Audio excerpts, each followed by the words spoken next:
Torture जो anime में होते हैं वो हमेशा खून खराबे और दर्द से रिलेटेड नहीं होते। Sometime it's just silence, sometime it's time and sometimes वो एक मोमेंट होता है जहां उस कैरेक्टर को समझ में आ जाता है कि अब वो दोबारा से पहले जैसा नहीं होने वाला। I feel nothing. As though there were nothing. क्योंकि उस टॉर्चर ने उसे सिर्फ फिजिकली ही नहीं बल्कि मेंटली भी तोड़ दिया।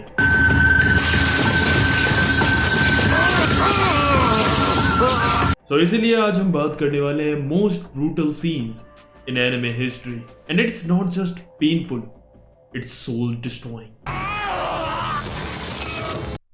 साथी birth of a broken mind. So in Tokyo Ghoul जो हमारा मेन कैरेक्टर होता है कानिकी केन, वो काफी शांत और एक सीधा लड़का होता है, लेकिन एक दिन उसके साथ एक ट्रेजेडी हो जाती है जिसके बाद वो आधा इंसान और आधा गूल बन जाता है और ये चीज उसकी लाइफ को हेल बना देती है। लेकिन उसके बाद भी वो जैसे तैसे इस जिंदगी में भी जीना सीखता है। बट देन फिर आता है जेसन एंड देन फिर वो करता है कानिकी को टॉर्चर। और कानिकी का टॉर्चर ना इसलिए इतना टेरिफाइंग नहीं था क्योंकि उसमें दर्द था, बल्कि उसमें ये सबसे टेरिफाइंग चीज थी कि उसमें उसे ये पता ही नहीं था कि ये कब तक चलने वाला है। क्योंकि जेसन को कोई उसे इन्फॉर्मेशन नहीं निकलवानी है कि वो उसे बता देगा तो वो रोक देगा, नहीं, वो तो सिर्फ अपने मजे के लिए उसे टॉर्चर कर रहा है और इसीलिए तो उसे पता ही नहीं है कि ये टॉर्चर कब खत्म होगा। और जो जेसन था ना वो भी रश नहीं कर रहा था, वो भी आराम से कर रहा था सब कुछ। वो टॉर्चर करते हुए उससे बात करता है, बीच बीच में वो जोक्स भी मार रहा था और ऊपर से वो उससे मीनिंगलेस क्वेश्चंस भी पूछ रहा था। और यही चीज तो सबसे ज्यादा ब्रूटल थी क्योंकि वो कानिकी को कॉन्शियस रखने की कोशिश कर रहा था कि वो होश में रहकर हर एक सेकंड हर एक दर्द को पूरा अच्छे से महसूस करे। अब यही चीज जब कानिकी के साथ बार बार कुछ दिनों तक होती है तो इसीलिए जो कानिकी का माइंड था वो रियलिटी से ही एस्केप कर जाता है। वो अब इस दर्द को अपना आदी बना लेता और अब उसके लिए टॉर्चर एक रूटीन जैसा हो गया था। And this is the most realistic part of torture, जब दिमाग हमारा खुद अपने आप को प्रोटेक्ट करने के लिए ब्रेक करता है। और एंड तक आते आते कानिकी सिर्फ सरवाइव नहीं करता, वो अपनी इनोसेंस, अपना डर, अपनी आइडेंटिटी तक को लूज कर जाता है। He become something else. And ये टॉर्चर जेसन को मारने के बाद खत्म नहीं होता, ये हमेशा के लिए उसके अंदर ही जीता है। Worst fate possible. अब आते हैं जोजो पर। तो इनका एक कैरेक्टर है दियाब्लो। अब दियाब्लो एक ऐसा बंदा है जो अपनी आइडेंटिटी को ना हाइड करके रखता है, इसलिए वो खुद ही अपनी फेट को मैनिपुलेट करता है और अपने पास्ट को इरेज भी। और उसे ये भी लगता है कि he stood above destiny itself. You know when you have that much power तो ईगो तो आएगी। अब जेरोना से इसकी फाइट होती है और उसी बैटल में वो इसे हरा देता है। अब क्योंकि दियाब्लो फेट और डेस्टिनी को कंट्रोल करने की कोशिश कर रहा था और दूसरों के फ्यूचर्स को भी डिस्ट्रॉय कर रहा था, इसलिए इसकी पनिशमेंट होती है कि ये कभी खुद के फ्यूचर तक ही नहीं पहुंच पाएगा। एंड इसकी ये पनिशमेंट में ये होता है कि ये जिंदा होता है, फिर मरता है, फिर दोबारा से जिंदा होता है एंड यही लूप चलता रहता है again again and again. Different situation, different pain, same ending. और इससे निकलने का ना कोई भी लूप होल नहीं है। बाकी टॉर्चर तो चलो एक टाइम के बाद रुक भी जाते हैं, but this torture is endless and that's what's make him more terrifying. इसके टॉर्चर के सामने तो मौत भी बच्ची लगती है क्योंकि डेथ के बाद चलो तुम्हें रिलीज तो मिल जाता है कि हाँ भाई अब खत्म, सब कोई दर्द नहीं, कुछ नहीं। मतलब रियल वर्ल्ड की भी बात करें तो हम सब के लिए भी डेथ जो है वो सबसे टेरिफाइंग चीज है जिससे सब डरते हैं। बट इसके लिए ये टेरिफाइंग है कि जो इसकी डेथ है वो कभी खत्म ही नहीं होगी। मतलब यार सोच कर ही देखो यार कितना ज्यादा, हाँ, क्योंकि इसमें तुम्हें हर पॉइंट पे रियलाइजेशन होगा कि तुम भाई खड़े हुए, अब तुम्हें पता है भाई तुम मरने वाले हो और अंदर एकदम धधक हो रही है, तुम मरे, अभी भी रिलीज नहीं हुए, फिर जिंदा हो गए, इसके बाद अभी भी फिर से तुम्हें पता है कि अरे यार अभी फिर से मरने वाले हैं। मतलब तो समझ रहे हो वो डर, वो फीलिंग वो हमेशा रहेगी, वो कभी एंड ही नहीं होगी और ना ही तुम उससे बच के जा सकते हो। मतलब फक भाई। Slow destruction of pride.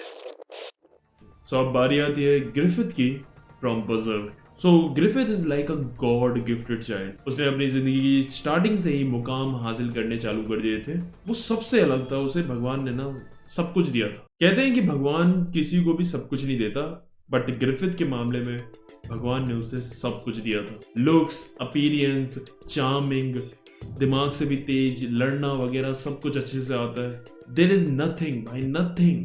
He was he was perfect और इस सारी एबिलिटीज का वो अच्छे से यूज भी करता है। उसकी जिंदगी का ग्राफ बस ऊपर चढ़ते ही जाता है, वो भी बहुत स्पीड से, और लग रहा था कि कोई इसे रोक ही नहीं पाएगा। जो ये चाहता है वो ये पाकर ही रहेगा। बट देन जब गट्स उसे छोड़कर जाता है ना, तो उसे ऐसा लगता है कि उसके अंदर से उसकी जान ही निकल गई। वो ग्रिफिथ जो कभी गलती नहीं करता था, वो उसी रात जाकर शार्लेट के साथ सोकर सबसे बड़ी गलती कर देता है। एंड बस वहीं से इसका डाउनफॉल चालू हो जाता है। इसे किंग पकड़वा लेता है एंड देन इसे लगभग 1 साल तक टॉर्चर किया जाता है हर एक दिन।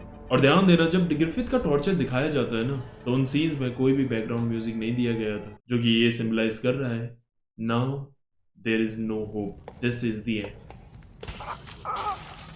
Oh, now there, don't worry. Day after day, month after month उसका टॉर्चर बस चलते ही जा रहा था। सबसे ब्रूटल चीज जो इसके टॉर्चर में थी वो थी टाइम, क्योंकि इन पे इतना टाइम था इसलिए इसे टॉर्चर बहुत आराम से किया जा रहा था। इसकी बॉडी का कोई भी ऐसा पार्ट नहीं बचा था जिसे टॉर्चर करके डिस्ट्रॉय नहीं कर दिया गया। एंड जो एक्चुअली में ग्रिफिथ को इधर तोड़ती है वो इस टॉर्चर का दर्द नहीं था, बल्कि उसके ड्रीम्स थे। वो समझ जाता है कि जिस ग्रिफिथ को सब मानते थे और जो भी उसने अपना इतना नाम कमाया था, वो सब कुछ खत्म हो चुका था। और अगर वो निकल भी गया यहाँ से बचकर, तो वो कभी भी अब पहले जैसा नहीं हो पाएगा। सो उसे वही रियलाइज हो गया था कि जो उसका सपना है, जो उसका ड्रीम है, वो अब खत्म हो चुका है। एंड यही चीज थी जो उसे तोड़ती है। 72 hours of death. So now हम बात करते हैं इताची के सुकियोमी की। सुकियोमी is one of the most terrifying abilities in anime because it's like a advanced level genjutsu. And you know भाई कि genjutsu जो है वो mentally तोड़ता है लोगों को, फिजिकली तो फिर वो खुद ही टूट जाते हैं। और एक और फैक्ट ये भी है कि अगर तुम मेंटली किसी को हर्ट करते हो ना, तो उसे ना हील होने में बहुत ज्यादा टाइम लगेगा compare to any other physical harm और इंजरी। अब इताची ककाशी से फाइट करते हुए वो अपनी सुकियोमी उस पर यूज करता है एंड वहां वो उसे बांध कर 72 घंटे यानी कि 3 दिन तक उसे टॉर्चर करता है, वो भी रिपीटेडली। बट इन रियलिटी सिर्फ 1 सेकेंड ही हुआ है, वहां 72 घंटे और यहाँ सिर्फ 1 सेकेंड। इसीलिए ककाशी की बॉडी ना बिल्कुल भी हार्म नहीं होती, बट उसका माइंड वो 3 दिन का टॉर्चर अच्छे से फील कर पा रहा था। और पता है इस टॉर्चर का सबसे वर्स्ट पार्ट क्या है कि विक्टिम को पता है कि ये रियल नहीं है, बट उसके बाद भी वो कुछ नहीं कर सकता और ना ही इससे बाहर निकल सकता। और ये टॉर्चर एक बात साबित कर देता है कि दिमाग को डिस्ट्रॉय करने के लिए तुम्हें कोई भी घाव देने की जरूरत नहीं है। Living is the punishment. So made in एबिस में नानजी और मिटी, ये दोनों बच्चे बॉन्ड्रूट के एक्सपेरिमेंट्स थे और उसे ये देखना था कि एबिस का जो कर्स है वो ह्यूमंस पर कैसे रिएक्ट करेगा, एंड इसीलिए वो उन्हें ऊपर भेजता है। अब नानजी ट्रांसफॉर्म हो जाता है, बट उसके पास अपना दिमाग और बोलने की काबिलियत अभी भी थी। बट जो मिट्टी थी ना, वो सब कुछ खो देती है। वो अपनी ह्यूमन फॉर्म खो देती है, वो अपना बॉडी पर कंट्रोल खो देती है, यहाँ तक कि वो अपनी बोलने की काबिलियत तक खो देती है। बट मेन टॉर्चर ये नहीं था, मेन टॉर्चर ये था कि वो अभी भी होश में थी और जिंदा थी। अपनी बॉडी को चाहे वो अब कंट्रोल या हिला नहीं पा रही थी, बट वो सब कुछ फील कर पा रही थी, पेन, फियर एंड लोनलीनेस। और ना ही वो बोलकर किसी से कम्युनिकेट कर सकती है कि उसे ये चाहिए। She is trapped inside a body that is no longer human. लेकिन अब इससे भी बड़ा टॉर्चर ये था कि वो इस दर्द से आजाद भी नहीं हो सकती अपने आप को मारकर, क्योंकि अब शी इज नियरली इमोर्टल और जो भी उसके घाव वगैरह है वो बहुत ही जल्दी हील हो जाते हैं। तुम खुद सोचो यार, मतलब तुम ऐसी हालत में हो और तुम इससे निकल भी नहीं सकते हो। इट्स सो पेनफुल भाई, it's so infinite loop of suffering. तो अगर तुमने डेविल मैन क्राई बेबी देखा है तो तुम्हें पता होगा कि उसकी एंडिंग काफी कॉम्प्लेक्स है और उसी से रिलेटेड ये वाला टॉर्चर भी है। और अगर वो एंडिंग तुम्हें समझ में नहीं आई तो फिक्र करने की कोई जरूरत नहीं, बिकॉज मैंने उस पर ना प्यारी सी वीडियो बना रखी है, तुम यहाँ क्लिक करके देख सकते हो, ठीक है। तो अब डेविल मैन क्राई बेबी में जो रियो था उसे कभी भी ह्यूमन इमोशन फील नहीं हुआ और ना ही वो उन्हें कभी समझ पाए। एंड देन फिर हमें ये भी पता चलता है कि ऐसा इसलिए हो रहा था बिकॉज रियो एक इंसान था ही नहीं, he was a angel. And जब उसे ये पता चलता है तो जाने अनजाने में वो डेविल्स का साथ देकर अर्थ को पूरा डिस्ट्रॉय कर देता है। एंड देन लास्ट में जाकर जब उसे रियलाइजेशन होता है और एंड देन जब पहली बार वो ह्यूमन इमोशंस को फील कर पाता है, तब जिससे वो सबसे ज्यादा प्यार करता था अकीरा, उसने उसे मार दिया था। फिर वो काफी ज्यादा पछताता है क्योंकि अब वो दोबारा चेंज भी नहीं कर सकता था ये सब कुछ, और उसे इस बात का गिल्ट भी था कि उसी ने ये तबाही मचाई थी। एंड देन फिर उसके बाद वहां गॉड आते हैं और पूरी अर्थ को तबाह कर देते हैं। एंड देन फिर से ये अर्थ बनती है शुरू से।